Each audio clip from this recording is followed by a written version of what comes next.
Good.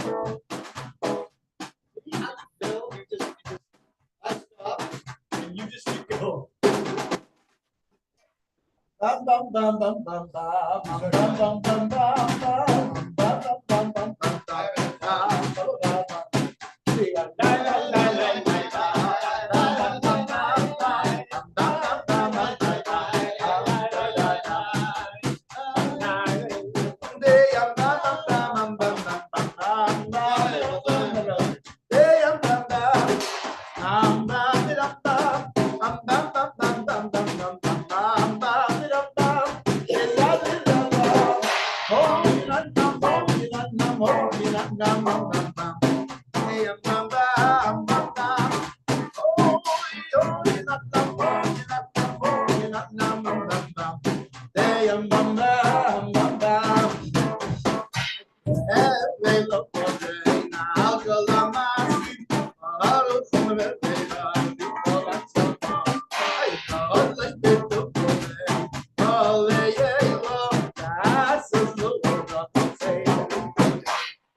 Hey, kids, what time is it? Time for Gezintahait Street. It is time for Gezintahait Street. And the story for tonight is called Yehuda, a Shliach to Goshen. When the Tzemach Tzedek was a child, his teacher explained the Torah verse, Yaakov lived in Egypt 17 years. And according to the classic commentator, the Balatorim, who says the 17 years that Yaakov was in Egypt were the best years of Yaakov's life. When the Tzemach Tzedek returned home, he asked his grandfather, the Elder Rebbe, how could Yaakov Avinu, the choices of the forefathers, have lived his best years in Egypt? What are the forefathers? The choices.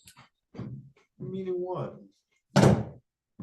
He was the choicest of them. He was They had Abraham had Yishmael, and Yitzhak had Esav, but Yaakov had the tribes. He has no stain on his record. Yeah. Okay. So how could it be that Yaakov, the best years of his life, was in Egypt, which is, to be polite, the armpit of the world, the nethermost of all countries? The Alter Rebbe told the Tzemach Tzedek that Yaakov sent Yehuda ahead to prepare the way for the children of Israel.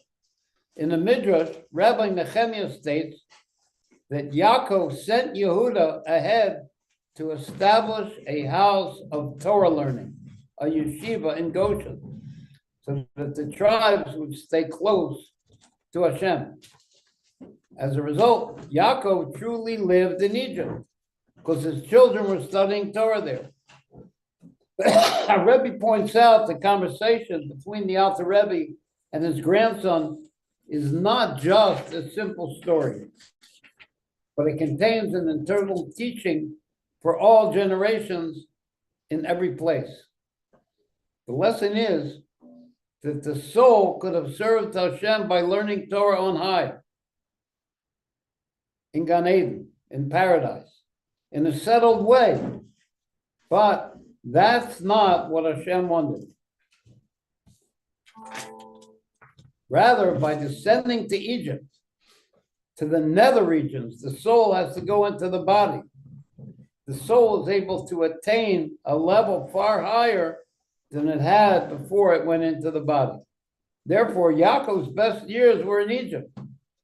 Since the house of learning existed in the land of abomination, it served as the focal point for the soul's descent from paradise, from Gan Eden. And therefore, when the Torah says that Yaakov sent Yehuda to prepare the way for him, it's informing us that Torah cannot be regarded merely as an intellectual exercise.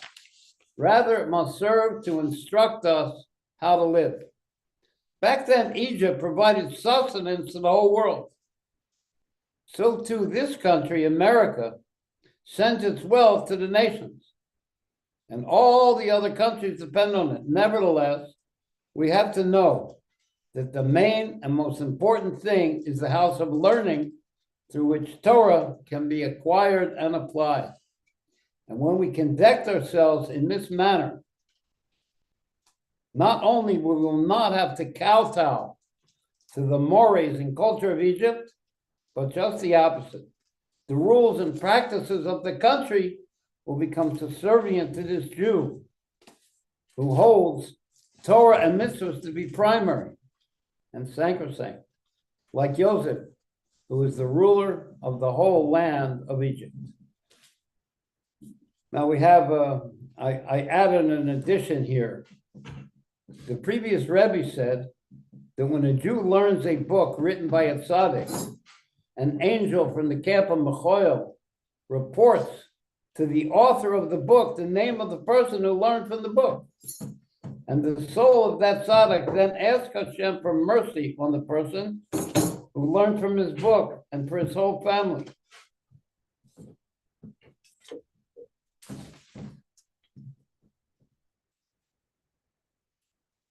That's pretty cool. Very cool, Bezalel. Let's see what we're up to here. We did that. Okay. Da, da, da, da. What's next? Oh, next. We're gonna do a little 1, 2 to oh, white Lidim. Which one? Yo, I did it. Yeah, let's do that. Okay. And we'll do the slow one though. Mach a bissel umpa. Okay. What was it? Yo, and Yeah.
Ta-da!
Mitzalel, Yes. before we start, first of all, I thought of a joke. Oh, Why is it called Geshin? Because they said, there's a land, a beautiful pasture land for sheep.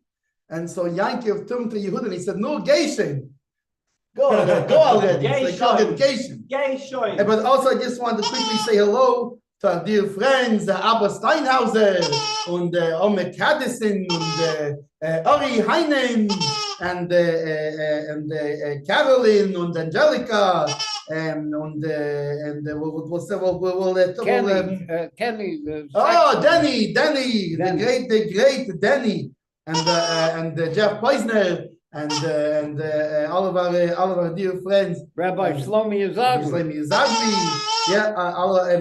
Marcos Prince, and a lot of our friends, Rocky Weiss, and all of our friends. We want to say hello. We'll mention more of you as the show goes on. And now, the moment we've all been waiting for. The Hasidus.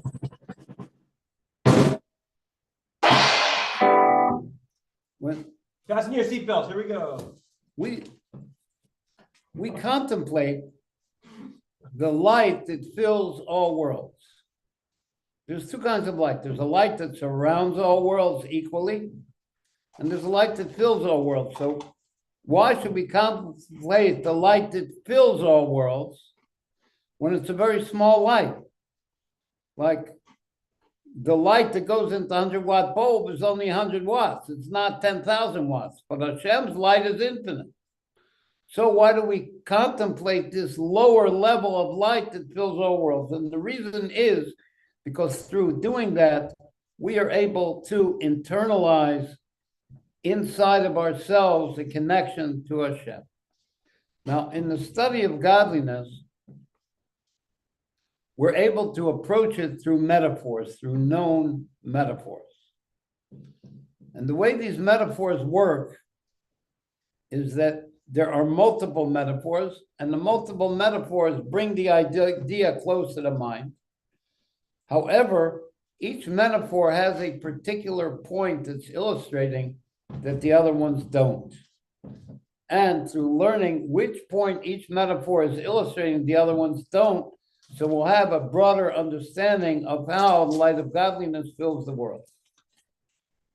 There are three dynamics in the concept of the godly light that fills all worlds. You have light, life, and power or potential. Light contains two manifestations in the metaphors. There is the light that encompasses and surrounds everything equally. That will be like the light of the sun. And then there's the light that fills the world. That will be like the light of a candle. But the concept of light does not cover how Hashem enlivens things. Light only shines on stuff. It doesn't enliven anything. It doesn't penetrate to combine with the four categories of creation. The four categories are inorganic, flora, that means growing stuff, fauna, animals, and people, speakers. And light does not penetrate them inwardly. It only shines on them. And this is because, like the Rambam says, the stars are spiritual bodies which have no taste and no smell. They're a fifth category of creation. They don't fit into any 4 levels, and they're separate from the other 4 that we said. And those spiritual bodies, the sun and the stars, emit, however, a physical light, the light that we perceive. But that light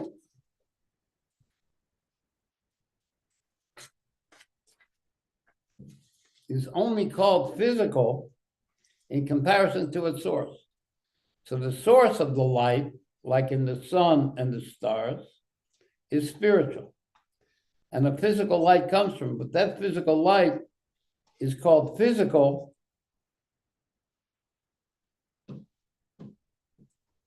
only in comparison to its source, which is spiritual. But that light is spiritual compared to the 4 categories of creatures, and therefore it doesn't combine with them. But through its shine, the power of sight can see. But through the shining of that physical light that comes from the spiritual light of the heavenly spheres, a person could see stuff down here. So the ray of the sun shines from up to down, which is a dynamic called the straight light. Not so the light of a candle, which is a second metaphor for how the light that fills the world, which is drawn from the element of fire, which is one of the elements of the physical world. You have 4 elements. You want to tell me there's a periodic table that has 526, whatever it is, elements, but they can all be encompassed in 4. There's fire, water, earth, and air. And even though the fire element is the most spiritual of those elements, it's still one of those physical elements, and therefore it can combine with them, as opposed to the element of light, which can't actually combine with the physicality. For example, when fire combines with a wick and oil, light is produced. And according to how much oil is how long the light will shine and how bright it will be. And that light is called a rebounded or a returning light, as opposed to the light of the sun, which is a straight light. The light of the sun shines automatically from itself, and it's called a straight light, and it doesn't penetrate the world.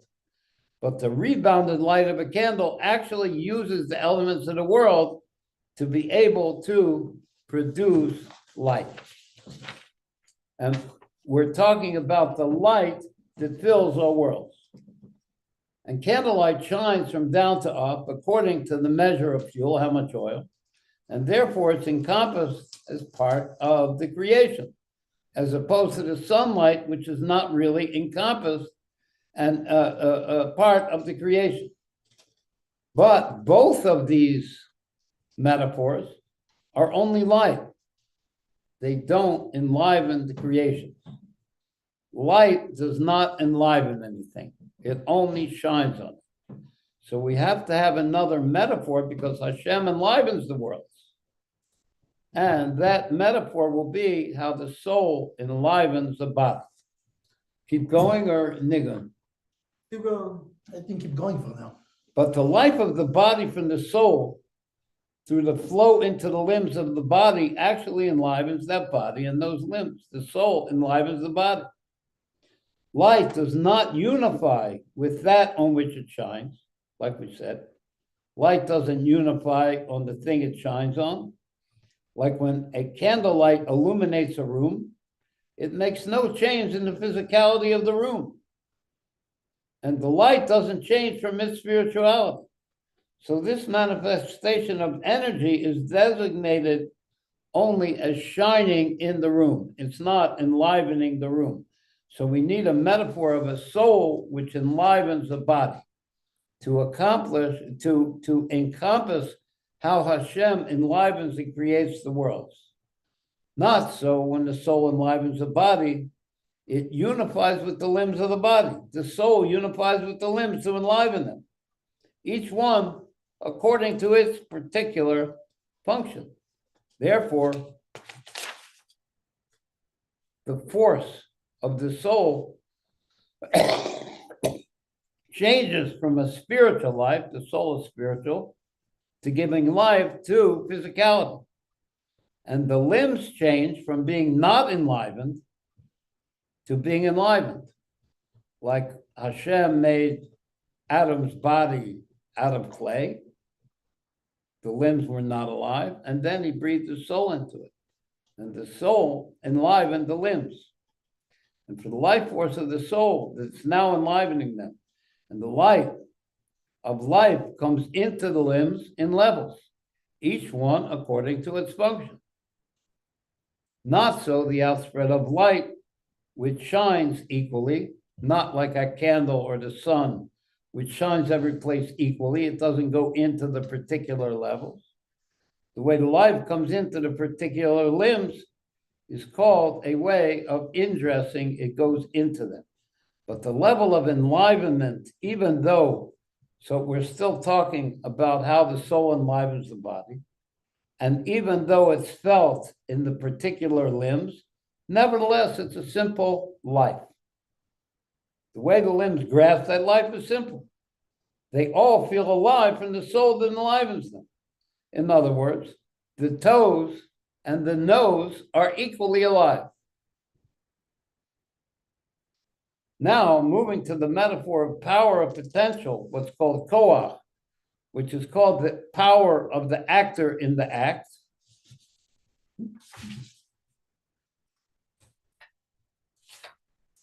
Here you have the particular powers becoming manifest, like the power of movement in the hand. The hand has the power to move. It doesn't have the power to see. It's a particular power that comes into that limb. Even though the hand is alive, like the nose is alive, like the toes is alive, from the soul that enlivens them. Like the nose is alive, like the toes is alive. I like that. And they all alive.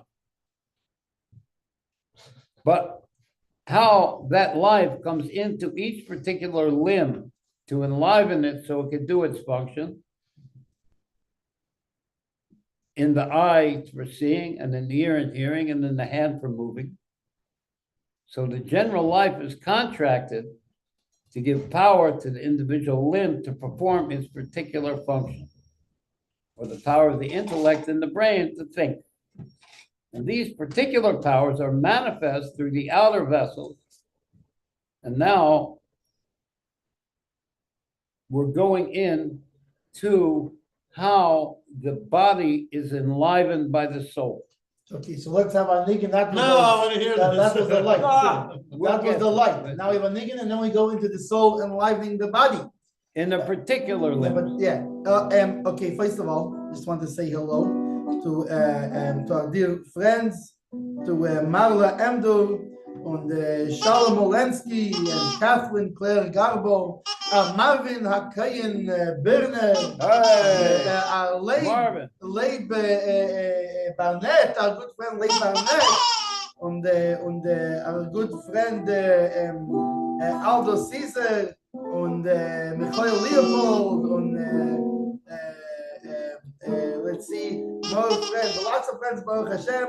And Alan Goncho, and of course our executive producer Ira Katz should be healthy and gesund and stuff. How about a waltz for Shabbos?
And now the soul and the body. And all the particular powers are manifest in the body through the outer vessels. Every level of vessels, there are three levels. There's the inner level, the intermediate level, and the outer level. For example, a cup is a vessel to drink liquid. The inner level of the cup is the empty place where you pour the stuff. The middle level of the cup is the walls of the cup, and the outer level is the handle that you pick it up to be able to drink with. So too in the body. The outer vessels are that through which the particular powers are manifest in the particular limbs. And those outer vessels are the capillaries, which bring the blood and the life into the muscles of the individual limbs so those limbs can accomplish their function. Not so how the life is dressed in the inner vessels, which are the nerves, and the intermediate pumping vessels, the veins and the arteries, which carry only the general life, not the particular power. So the blood, as it goes around, carries that general life. The nose is alive like the toes are alive. But how that power of life goes into the individual limbs through the capillaries is how those limbs are able to manifest their particular function. And the indressing of the soul in the blood is in general called a power. The power of the actor in the act, which is the general hidden power to measure out the particular powers which become revealed. Like it says, the blood is the soul. The soul in the blood is called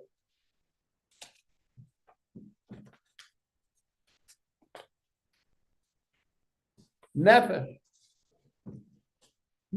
You probably remember that the soul has 5 names: nefesh, ruach, neshama, chaya, and yechida. Naran Chai.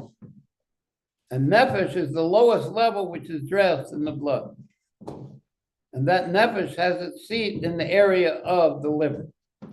Not so the spirits of life, which is called ruach, which is centered in the heart. So that'll be like the source of the pumping vessels. And the level in our metaphors of enlivenment as opposed to the power of the actor in the act. So the enlivenment will be in the heart, the spirit of life. The power of the actor in the act will be in the nefesh, in the liver area. And then the highest level of the soul, which is in the body, is called neshama, which has its seat in the brain. And in our metaphors, that's the metaphor of light. So we have light. That's how the soul is manifest in the brain, called neshama. And we have the metaphor of life. That is how the spirit of life is in the heart. And we have the metaphor, the power of the actor in the act, is how the soul is dressed into the particular powers. But that light that's in the brain is an inner light, like the candle. It is combined with the stuff of the body. Then there's a surrounding light called chaya, like the light of the sun, which surrounds everything equally. So we see that the metaphor of the soul enlivening the body contains the godly action being explained by all 3 metaphors. In other words, all of these metaphors are explaining a godly action. So there is really no difference of how the soul enlivens the body and how the light shines. But you need both metaphors to be able to understand the godly action of doing both at the same time. But in how the soul enlivens the body, the metaphor of light is hidden because it's enlivenment, it's not light. Therefore, we explain the hidden dynamic of enlivenment using the sun and the candle instead of the soul in the body. And the object of these metaphors in the godly dynamic of the light that fills all worlds are the 3 qualities that we explain: light, life, and power potential, called the power of the actor in the act. Meaning, and this is how it lines up with the spheros of the attributes of the world of Atzilus. Meaning that Malchus of Atzilus, the royal attribute of godliness, the expression of God's decree, let there be light, ordering the coming into being of the creation and its parameters. Malchus is the godly speech, which is the godly decree that brings everything into life. And that's called the light which fills all worlds. That dynamic from the godly royal decree to enliven them and bring them into being. There's 2 things what the godly decree does. It enlivens everything That's the soul and the body, and it brings it into being. That's the power of the actor in the act. And each one according to its standing in the heavenly and earthly array. And all of these creations that come out from the godly decree come out according to their standing in the godly array. This one is more light, this one is less, this one is more powerful, this one is happier, this one is stronger. Like it says, your kingship is a kingship over all worlds. And also, you enliven all of them. When we use the term you, talking to Hashem, it indicates the level of divine royalty, this level of malchus. Excuse me, the first two letters of the Hebrew word for you is atah, is aleph saf. They are the first and last letters of the Hebrew alphabet. Aleph is the first letter of the alphabet, and saf is the last letter of the alphabet. And that includes all speech. The letters of the alphabet includes all speech. So the godly decree is made up of speech. And that's made up of these letters of the Aleph base, Aleph to Saf. While the last letter in the word Atah, you have Aleph to Saf, and then you have a Hey. Indicates a divine breath. When you combine those letters for them to be manifest, there has to be a sound, there has to be a breath that comes out.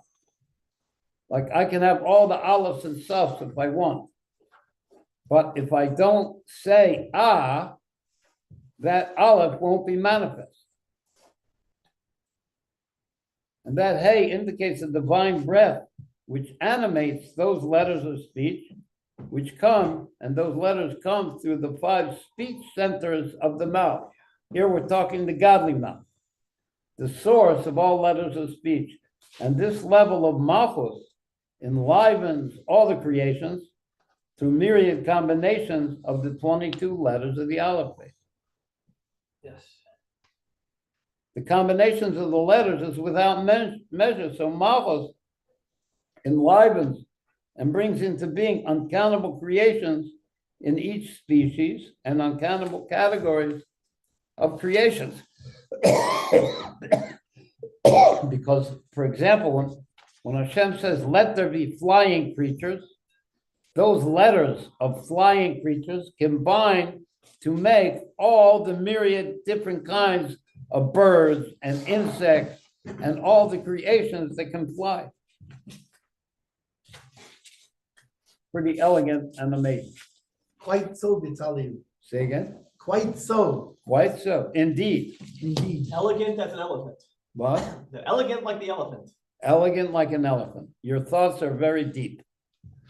Are we having a niggin or I'm niggin. I'm thinking, first of all, we want to say hello to our good friend Igor Berger and Rabbi Yitzi Krieger. Oh, Yitzi Krieger. And Donna Waters. We see that you like the nigunim, so especially for you, Donna Waters, we have a niggin. Yeah. Not so much a niggin. Not a niggin? It's a batal too. Oh, that's a niggin. What's this? That's a niggin at Vayechi. It's a Bezalel tune. Composed by the great Bezalel the Onion. Well,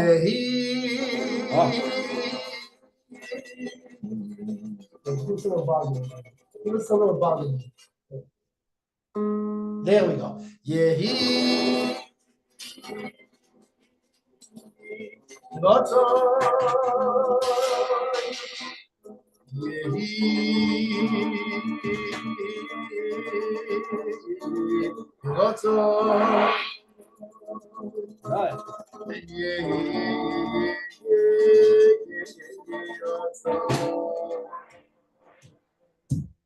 Yehi rotzoi milfonecho Hashem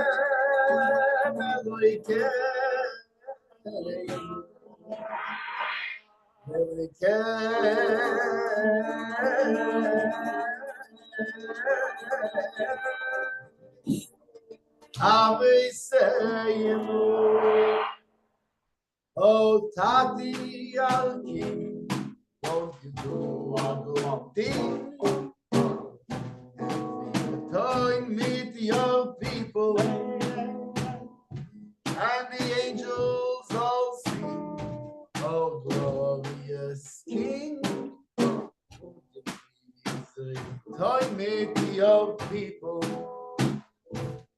They made you walk around, come back down, and please join with your people. Oh, Tati, you know it don't mean unless return with your people.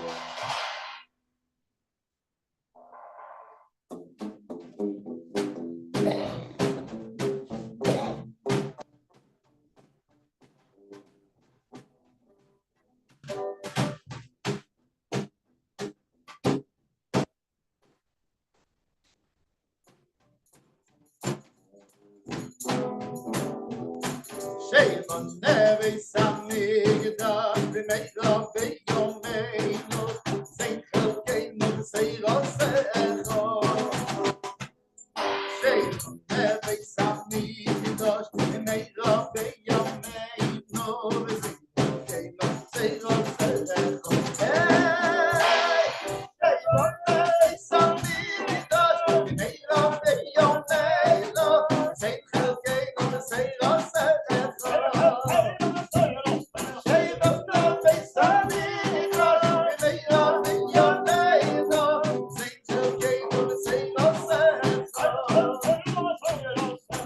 build our holy temple speedily in our days and give us a portion in your Torah. Build our holy temple speedily in our days and give us our portion in your Torah.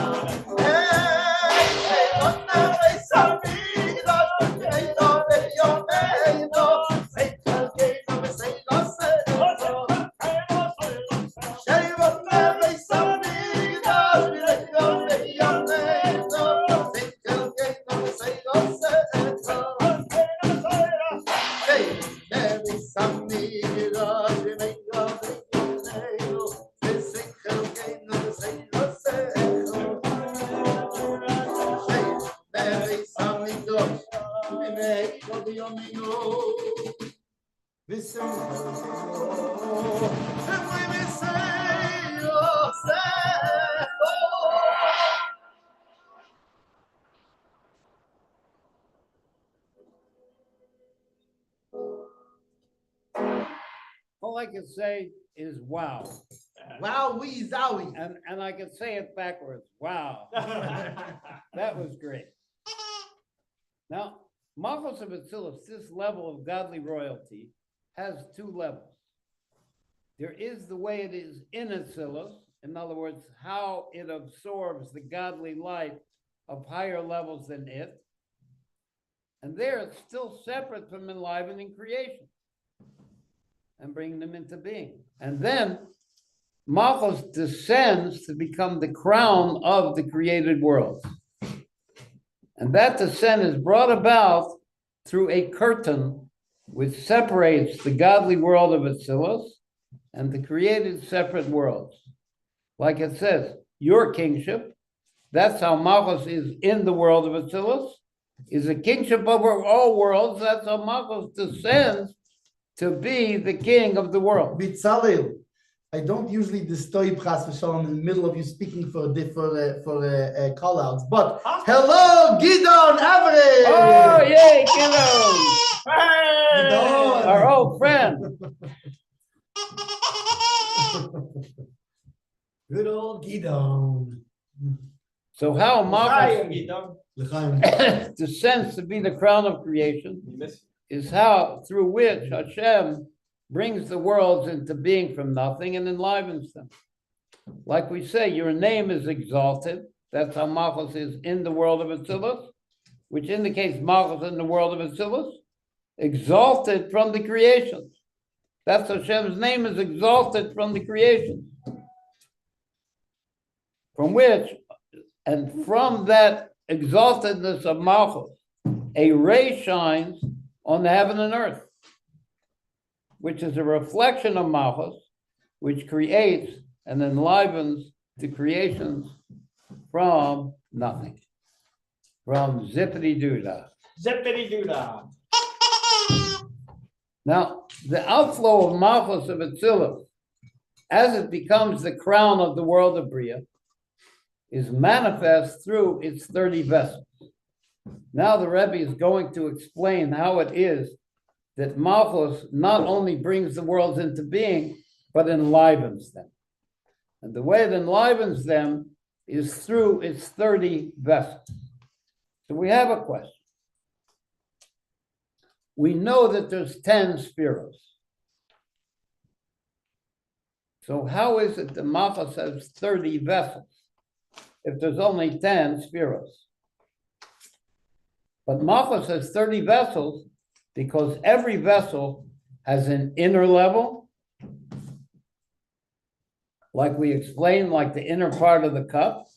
It has an intermediate level, like the walls of the cup, and an outer level, the handle, which allows it to be grasped and the contents to be ingested.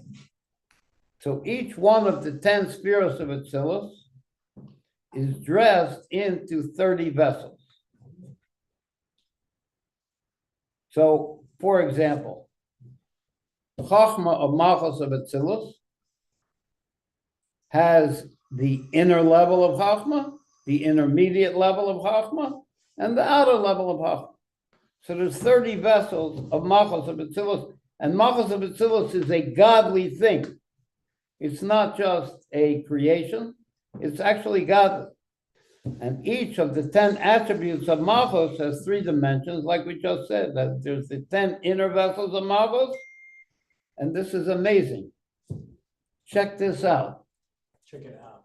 The 10 inner vessels of Malchus become the soul, the neshama, which enlivens the world of Bria.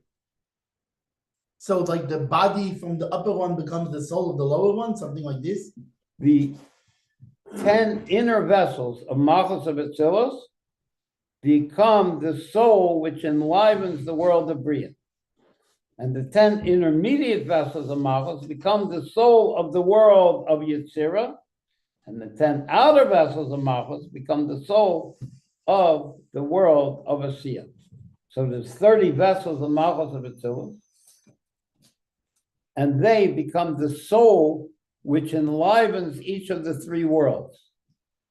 Because in order to enliven something, you have to be godly. So those vessels of Malchus are godly. And they become the neshama of the 3 worlds. So even the 10 outer vessels of Malchus, as it becomes the crown of the 3 lower worlds, become the inner vessels, the soul of the lowest world of action of Asiya. And the vessels of Malchus, being from the world of Atzilus, are godly.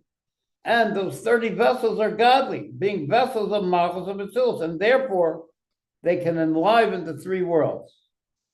Thus we see the object of the metaphor of how the soul enlivens the body, and how the vessels of Malchus become the enlivening soul of the 3 created worlds.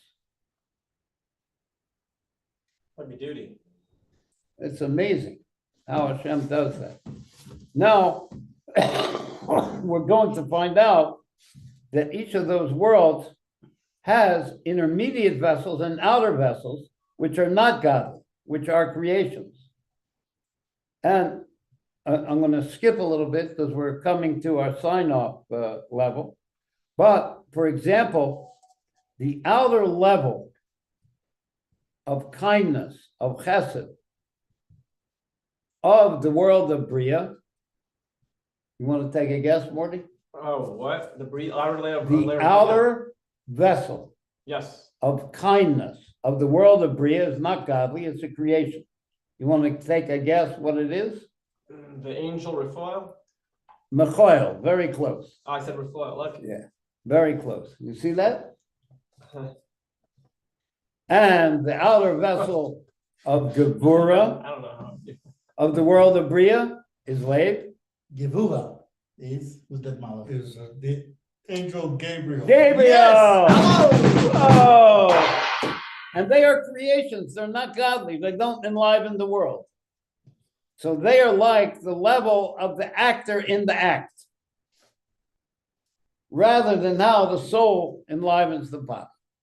And I think now we're going to have. Well, we have a question. Oh, So Gidon asks oh. this. What we said, this idea. Because Gidon making trouble again. Yeah, but thank God. I'll take your Thank don't you. trouble over everybody else's smile. So No, here's the that's question. Yeah. We said this idea of that how the inner vessel of the malchus of Atzilus becomes The the neshama. neshama. So the question is, how does this idea fit with the malchus of the upper world becomes the keser of the lower world?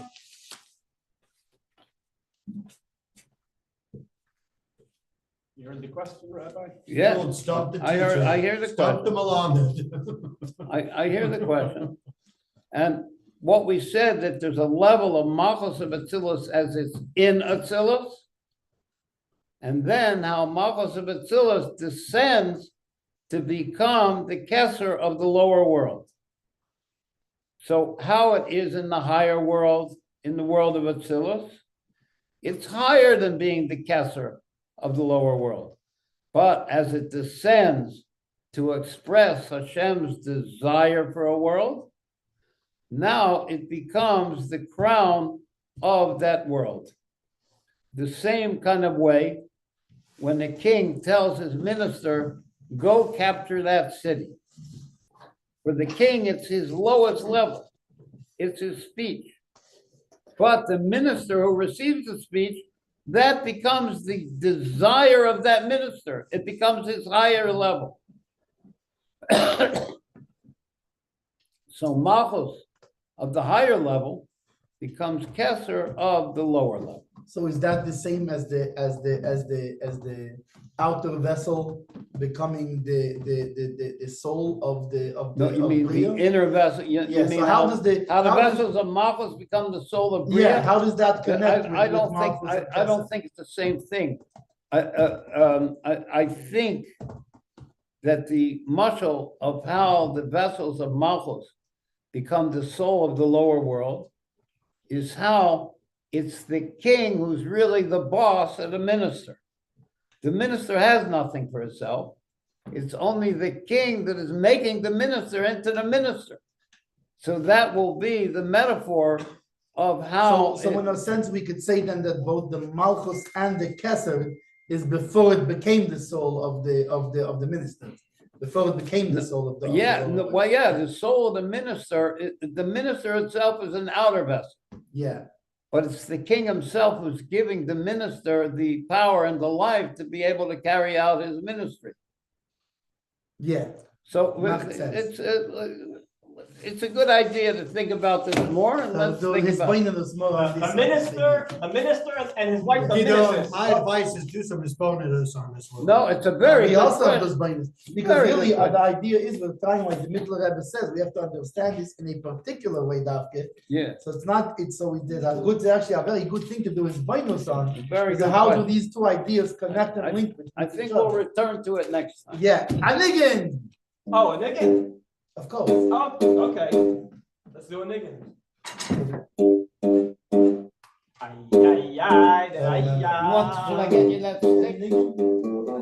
Oh. Oh, la, la, la, oh, la, la, la, la, la, la, la. You might have to get down a little bit more volume. Okay. You ready, guys? A little bit less volume. Yes, perfect.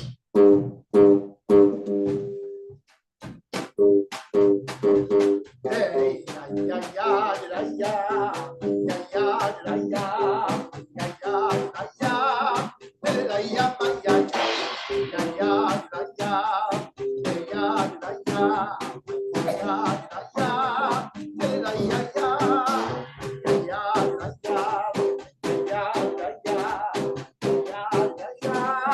ya, ya,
Oh, yeah.